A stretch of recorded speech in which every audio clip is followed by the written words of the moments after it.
Hello and welcome to the Global Dialogue. I'm Shireen Bhan. It is my absolute pleasure to welcome on the program Jenny Johnson, the Global CEO of Franklin Templeton. Jenny, what an absolute pleasure. Thank you so much for joining us here on the program. It's great to have you in India. Well, thank you for having me on the program. It's a fantastic program, so I'm excited to be here. Jenny, you've been a long-term observer of India. In fact, you spent about 6 months living here in India. So before I talk to you about what's happening in the world, let's talk about what's happening in India. What's the sense that you get? What's the feel that you get about the strength of the story, what it means in terms of fund flows potentially from here on? I think India is the great possibility that just hadn't quite happened, and you feel like right now it's all coming together and happening. The demographics are phenomenal.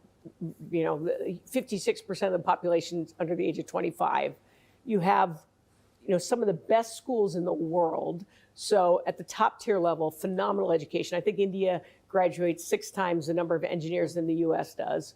The saying was always, India grows at night while the government sleeps. And it feels like we've gone from this kind of unorganized economic policies to a really organized economic policies to generate growth. And you're seeing that in the story.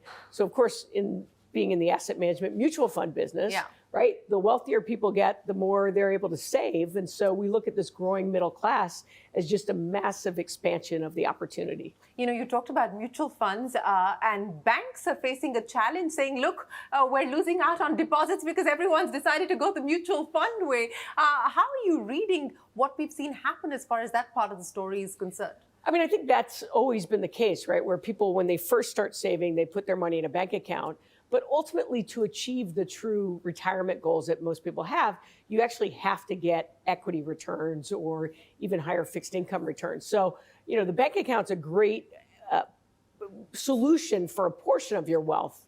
But to really accumulate and save, you have to be able to step into things like the equity markets. So given the confidence in the India story, given the confidence in reforms that we are seeing at this point in time, what do you see in terms of fund flows? We've, of course, also got additional factors like the inclusion into the global bond index, which will potentially bring a lot more of foreign portfolio money into the country. How are you seeing foreign fund flows into India over the next few months? The interesting thing is FDI into India has not been particularly high for a variety of reasons. Yeah. And I think that this is where organized economic policies matter.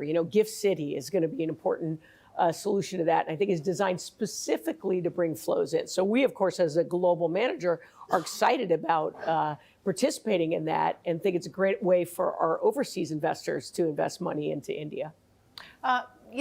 You talked about overseas investors looking at India potentially at this point in time. What's looking exciting from a sectoral perspective? Private equity has been having a great run in India over the last few years as well. Where do you actually see the money coming in at this point in time? Are there any sectors where you believe that we could see disproportionate amounts of money coming in versus others? I think that, first of all, private equity has had a great run globally. And I think part of that is because interest rates were so low globally.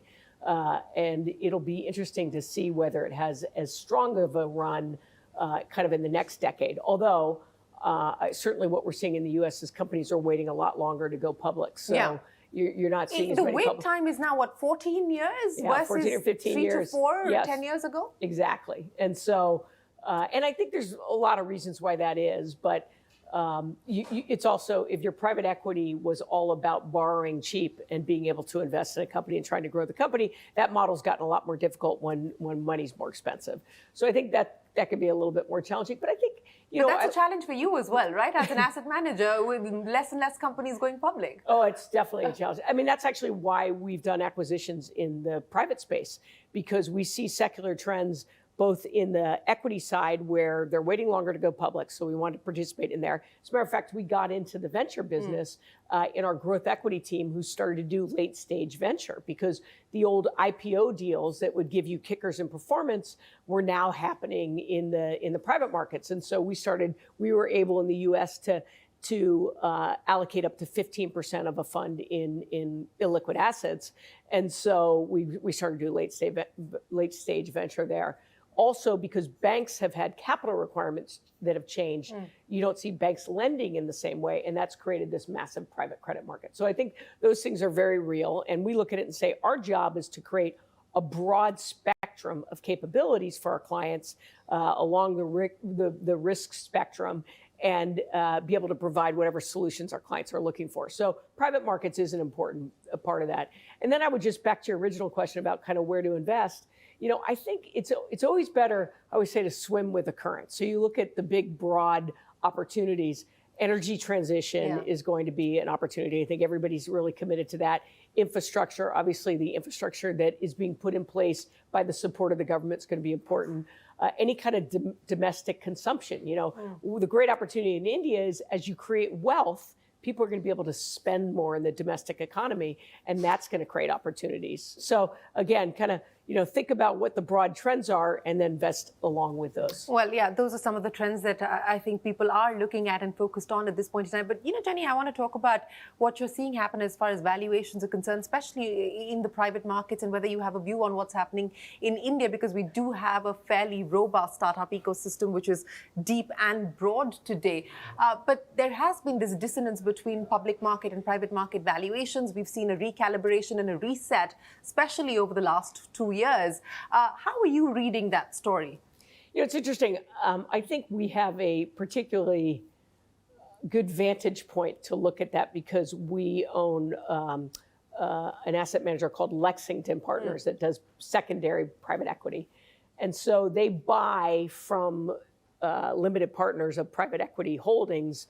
They'll buy pieces of their pools of their investments because maybe they have liquidity needs or they've got a commitment to investing in another round of the private equity firm. So they want to reduce the amount of exposure they have on in their portfolio. And what we're seeing is primary private equity is selling for about a 18 to 20% discount from where it's priced. And then real estate's kind of in the mid to high 70s. Late stage venture is probably at 50% discounts. Wow. And early stage ventures are essentially not being able to be acquired. So again, this is somewhat in the mature markets around. You see that phenomenon, and then you have to break it down. Real estate office, people often don't even want to buy office. I mean, that's been. I don't know that we've seen the floor on office, but things like residential are still holding up pretty well. Logistics, data centers, those types of things are holding up pretty well. So, there's variations within. Now, that doesn't mean that the valuations are wrong. Part of that problem is that there's been $6 trillion deployed in private equity. There's only about 150 billion in secondary PE.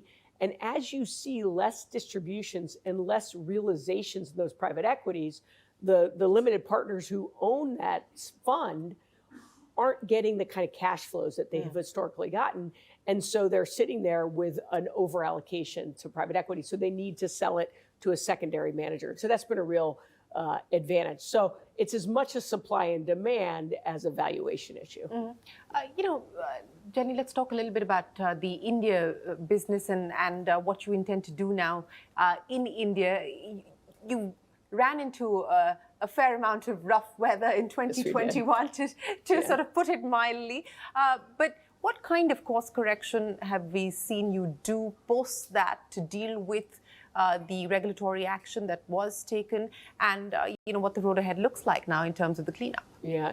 No, we were, the first foreign manager to set up in India in 1995, and a lot of folks followed us in and exited the markets, and we've been committed to the market for the 27 years and continue to be very committed to the market.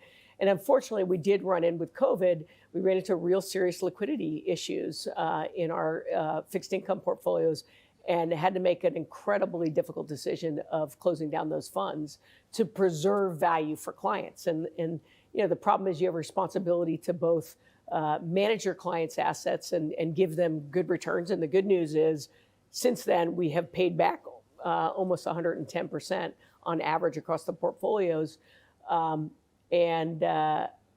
we didn't meet the liquidity needs that people had at those times. And that's a real shortfalling. But in order, again, to give kind of the fairness across all the investors, we made that tough decision, even though it has been painful from a reputational standpoint. And a lot of people thought we'd exit India at that point. But again, looking at it, India from the long-term perspective, we think this is India's decade. I mean, if you think about it, last decade was China's decade. This is India's decade. And if it can keep doing what it's doing, it's going to be a phenomenal place for us to be as an asset manager. We've always loved India, but I think we're kind of at that hockey stick point of the growth where you've been growing the business here, but as that middle class takes off, I think that's what we're going to see in the next decade here.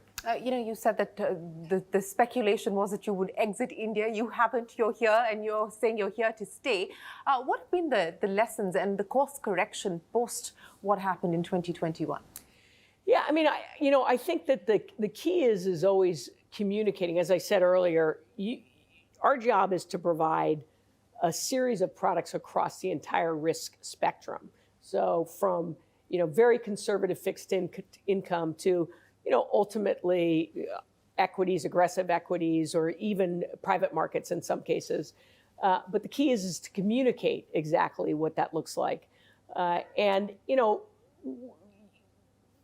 always say to people, what we learned, because if you think about what's happened over the last couple of years, you had COVID, which basically froze up the fixed income markets globally. As a matter of fact, there was over 60 billion globally that were in funds that people had to close down because of the freezing of those markets.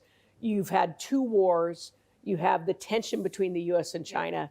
And it reminds you back to saying, you know what, those lessons of diversified portfolio, make sure you have a diversified portfolio because you never know when that next crazy thing that's going to happen. Franklin introduced SIPs into India. Yeah. That consistent investment, we call it dollar cost averaging. When the market's high, you're buying less shares. When it's low, you're buying more shares. Over time, you will average above. And that kind of discipline of staying in the market and keeping that discipline around investments, I think, is really important. And I just look at it and say, the last couple of years, it's a reminder that those fundamental, tenets of investing still matter.